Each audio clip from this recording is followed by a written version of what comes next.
Pemirsa, penurunan harga bahan bakar minyak dan tarif dasar listrik menjadi salah satu hal yang dinantikan untuk meningkatkan daya beli masyarakat dan menstimulus pertumbuhan ekonomi.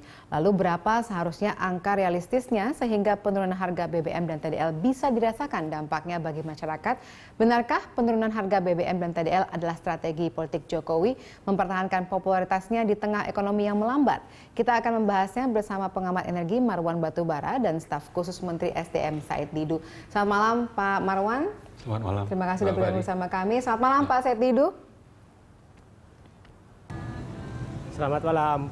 Ya, baiklah pemirsa, dan bagi Anda yang berada di rumah saat ini jangan lupa untuk memberikan komentar dengan cara menghubungi kami di layar interaktif seperti yang tertera di layar kaca Anda pada saat ini. Ya, kita lanjutkan pemirsa. Berikut kita akan langsung saja menyapa Pak Said Didu, staf khusus Menteri SDM. Pak Said Didu, seperti kita ketahui Menteri SDM hari ini sudah mengatakan bahwa Presiden Jokowi sudah meminta untuk menghitung ulang harga BBM. Apakah kita bisa mengartikan bahwa BBM dan juga termasuk TDL akan diturunkan? Saya pikir yang dijelaskan oleh Bapak Presiden memang kepada seluruh menteri ditugaskan untuk melihat semua potensi-potensi regulasi yang diperlukan agar ekonomi bergerak dalam menghadapi krisis yang sedang terjadi.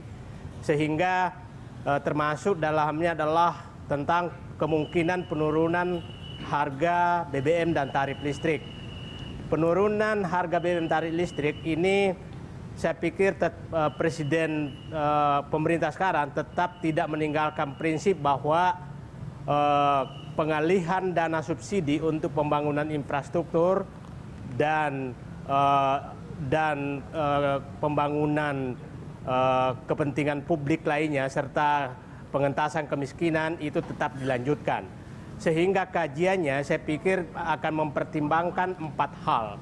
Pertama adalah apabila diturunkan, maka bagaimana dampak fiskal yang terjadi. Yang kedua, bagaimana dampak ekonomi yang terjadi. Kemudian selanjutnya adalah apakah ada pengaruh terhadap moneter. Dan keempat adalah bagaimana pengaruh dampak langsung kepada masyarakat. Terhadap fiskal, tentu pemerintah akan melihat kalau ini diturunkan berarti kemungkinan beban Pertamina akan naik, maksudnya apabila keekonomian belum mencapai maka kerugian Pertamina akan naik. Dan menurut Undang-Undang BUMN, apabila pemerintah menugaskan kepada BUMN maka pemerintah harus mengganti seluruh kerugian tersebut ditambah margin yang layak, sehingga ada kemungkinan Pertamina akan menagih kerugian yang terjadi. Nah, apabila dijual di bawah tingkat keekonomian. Yang kedua, dampak terhadap ekonomi. Apakah memang penurunan harga BBM dan listrik akan menggerakkan ekonomi secara signifikan?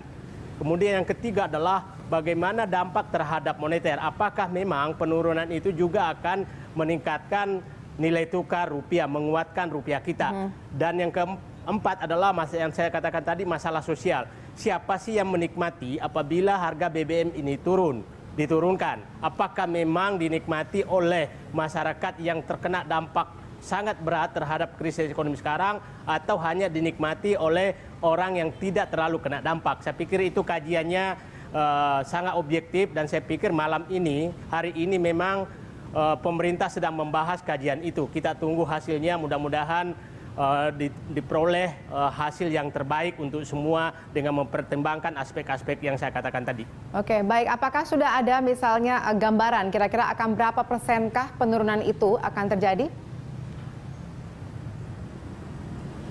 Saya begini, sebenarnya harga BBM kita ini mahal, itu pengaruh terbesar adalah nilai kurs rupiah yang sangat melemah.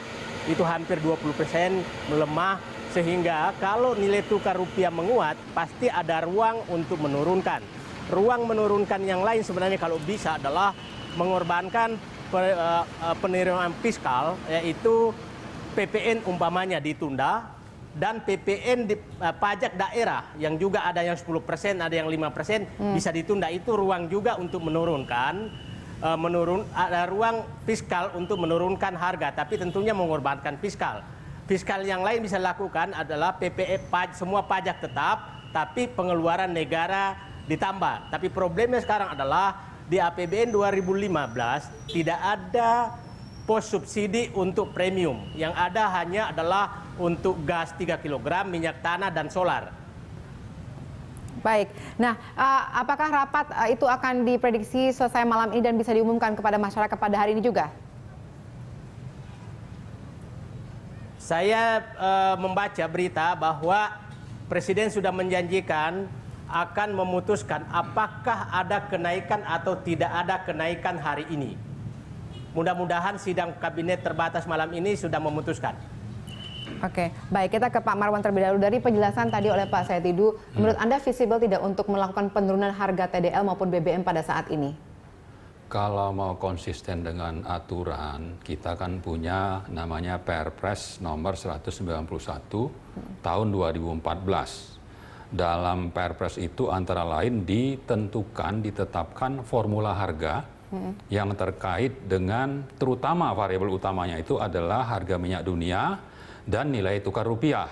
Ditambah tadi disebutkan tentang PPN, PBBKB, lalu ada margin untuk SPBU, untuk badan usaha, dan sebagainya. Nah, mau konsisten atau tidak? Dan seharusnya pemerintah itu jangan sewenang-wenang, jangan melanggar aturan, jangan tidak disiplin. Kalau sudah bikin aturan bahwa formula harganya ada di Perpres dan akan ditetapkan setiap bulan, sekarang saja sudah melanggar. Dan itu yang menyebabkan kerugian Pertamina itu sejak bulan Maret atau Februari sampai Juli, kerugiannya itu 15 triliun.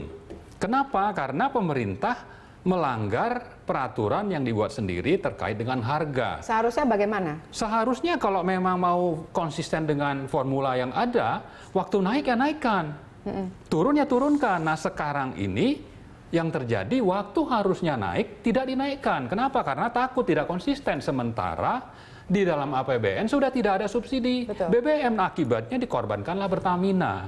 Itu yang saya sebut tadi, tidak konsisten lalu mengorbankan BUMN. Harus jantan gitu maksudnya. Kalau memang sudah bikin aturan, jalankan aja secara konsisten. Akibatnya memang nanti ada protes masyarakat, ya sudah, ini pilihan. Oke, nah mungkin Anda mengatakan seperti karena Anda bukan presiden, tapi kan saat ini bisa dikatakan kalau presiden melakukan sesuatu itu pasti akan ada positif atau negatifnya. Oh iya, jadi saya setuju, apalagi akan menggairahkan ekonomi, ada dampak positif bagi fiskal, bagi moneter, bagi daya beli, bagi perekonomian seperti Pak Said sebutkan tadi. Jadi harusnya menurut Anda memang dinaikkan, tapi tolong jangan sampai mengorbankan Pertamina. Artinya apa? Artinya anggarkanlah di dalam APBN itu. Kalau memang perlu APBNP kedua di 2015, anggarkan saja. Supaya nanti Pertamina itu tidak rugi. Oke, tapi tadi dikatakan sudah tidak ada lagi ruang untuk subsidi. Nah, kemudian bagaimana menurut Anda, tepatkah tidak saatnya ini sekarang ini? Ya, kalau tadi sudah saya kira saya sangat setuju bahwa ekonomi yang seperti ini, daya beli turun, masyarakat itu banyak kena PHK. Kalau ada BBM turun, sepanjang pemerintah nanti juga terlibat ke pasar untuk menjamin harga barang, harga jasa yang lain juga ikut turun. Terutama misalnya yang banyak mengkonsumsi energi seperti BBM. Itu harus juga turun dan pemerintah harus menjamin itu terjadi. Tidak hanya sekedar menurunkan BBM lalu berhenti. Tidak melakukan intervensi supaya barang dan jasa itu juga ikut turun. Nah, karena itu kita dukung ini. Pertama, konsisten dengan aturan, artinya buat dulu aturannya, ganti tuh Perpres 191. Kedua, tolong terjun ke pasar, menjamin supaya dampak positif penurunan harga BBM ini dinikmati masyarakat. Ketiga, jangan korbankan BUMN. Caranya bagaimana ya? Anggarkanlah dalam APBNP kedua atau nanti diganti di 2016 bahwa kerugian itu tidak boleh terjadi. Kenapa? Karena itu melanggar aturan yang dibuat sendiri. Yang kedua melanggar Undang-Undang BUMN. Oke, baik, kita akan bahas kembali nanti pemirsa mengenai kira-kira besaran seperti apa yang paling visible untuk dilakukan dalam rangka mendongkrak daya beli masyarakat. Akan kita bahas sesaat lagi, tetap bersama kami.